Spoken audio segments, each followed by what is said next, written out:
The voltage regulator on the Harley was quite corroded actually, and it was turning into a bit of an eyesore, so I thought it was time that I did something about it.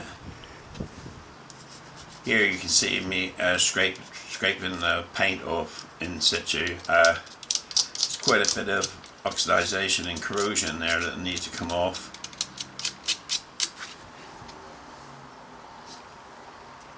Of course, it's part of the area on the bike which is going to get all the crap from the front wheel, like, you know, especially with a small front mudguard.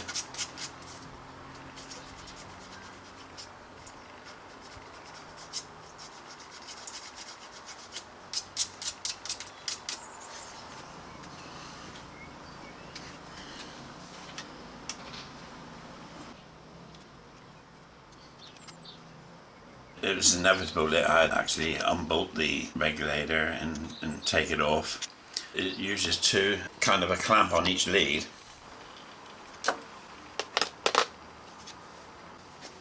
One is the battery plus and minus wires, and the other one is the control wires.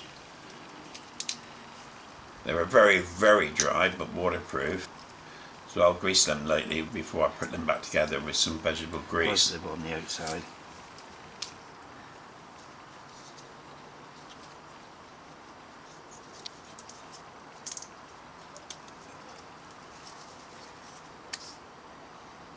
Yes, the 3-pin plug, it didn't look polarised, so in case it could have gone back in either way, I just made a small mark.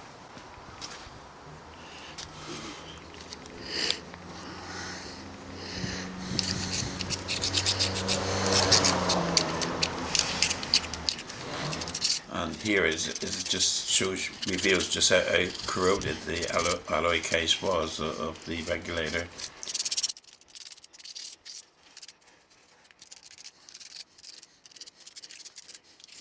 Here I'm still scraping away.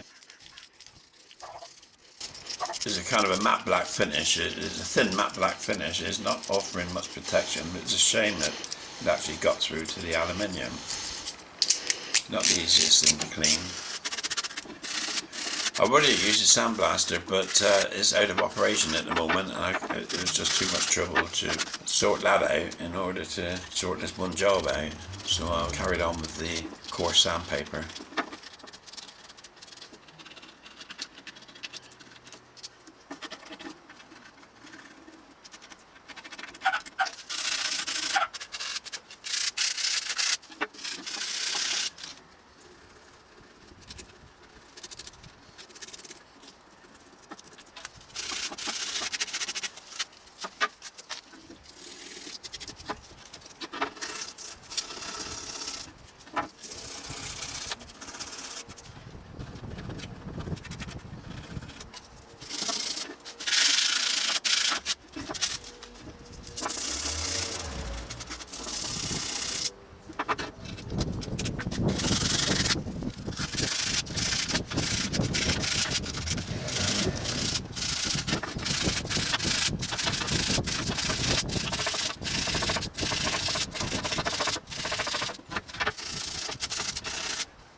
Here's the regulator. I've masked up the rubberized sort of connectors so we don't get any paint on it.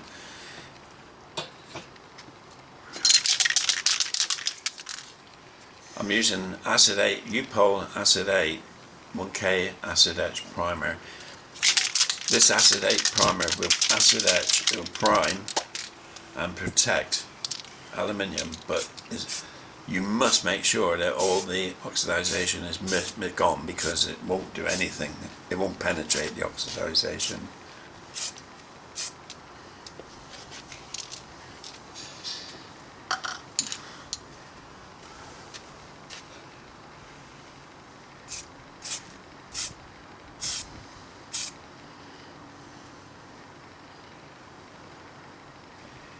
It is a primer, yes, but it's not meant as a primer. If you was going to do a prime in the top coat, normally you would use the acid etch primer, like a thin coat, followed by a normal primer, followed by the finish coat.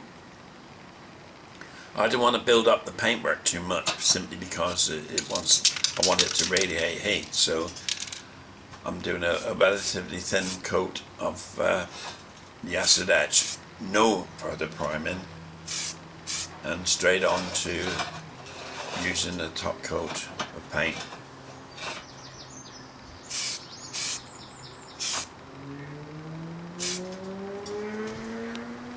Here I'm actually trying to get some acid etch primer into the sides of the cooling veins. This area was obviously unprotected in the past and did suffer quite a bit of corrosion, which I managed to scrape out with some coarse sandpaper. So I have concentrated on the sides of the cooling veins.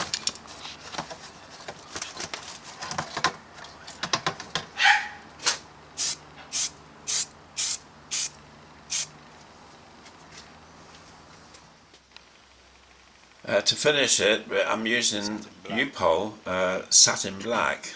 I thought I was going to use matte black, and I thought, well, matte black often can mark quite easily, so I thought I'd just try the satin black.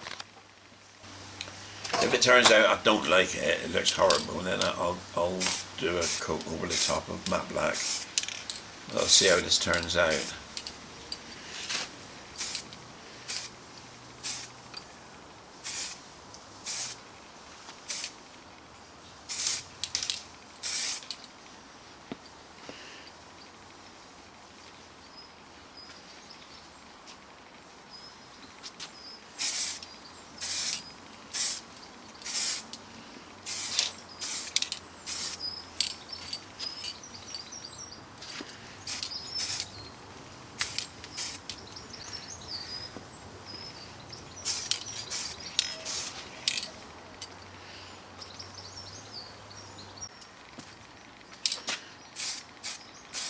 I didn't mention, but the finish coat, the top coat, can go directly over the etch primer within, say, half an hour of spraying the etch primer.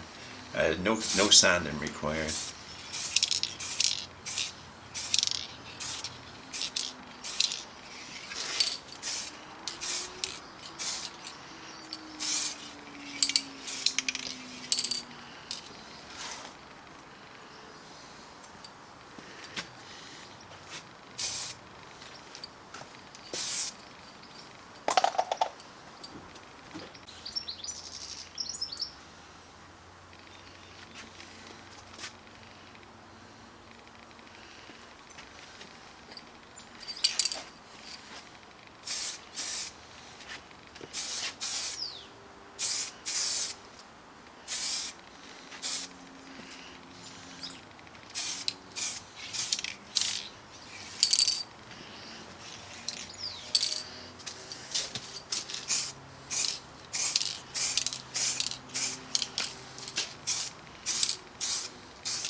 At this point, I'm removing the masking tape that was over the rubber connectors,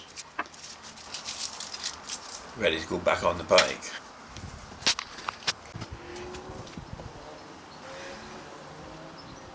I'm using a small amount of vegetable grease now to lubricate the rubber connectors. This will offer them a sort of extra waterproofing. although made of rubber, they didn't seem to have any give in them at all. So I thought a light smear of grease, vegetable grease, because that will not attack the rubber connectors. The pins were clean inside, so it worked well against the outside weather conditions. And there's a rather peculiar sort of hinged snap cover that actually locks the pins in place.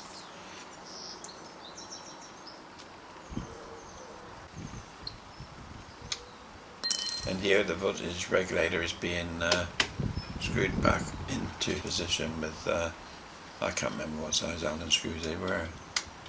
Notice above it the horn looks a bit rusty. Maybe that's another job for the future.